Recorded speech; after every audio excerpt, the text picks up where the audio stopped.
So I wrote a little article about Mozart's Masonic opera, The Magic Flute.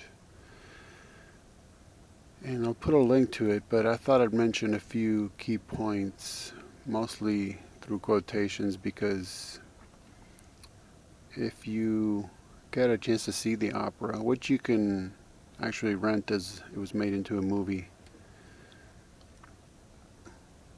there is obvious Masonic elements in it.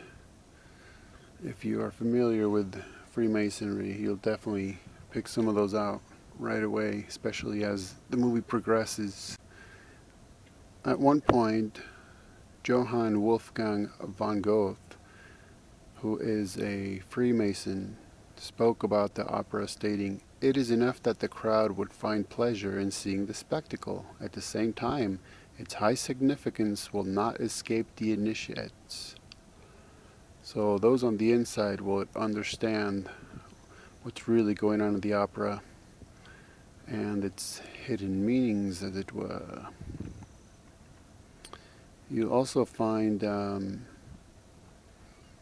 that some Freemason groups have actually made note of this opera. You can find it on some Freemason websites.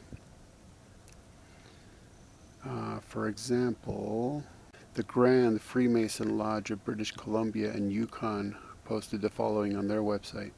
In the case of Mozart's opera, The Magic Flute, the Masonic tradition observed by the composer and its librettist, who is Emanuel Schekender, have prompted some of the most philosophical discussions in the annals of opera. And what's interesting too is there's a character called the Queen of the Night. And it's fascinating because this opera has been performed for many, many decades now, as it actually premiered in 1791. And whenever you find images such as those you're seeing in this video of the Queen of the Night, regardless of when the opera was performed, somehow she always ends up in the poses of either Baphomet or Azima, which are highly occult symbols. So somehow, whether it's modern movies, modern operas, or old ones, someone always, for some reason and somehow, knows how to pose her in this very particular pose. It's amazing. So look into it and read the article. It's kind of interesting. It touches upon Freemasonry's code of silence, as it were, their oath to keep secrets. Touches upon what I believe is the attempt to merge what is so-called the sacred feminine with the masculine.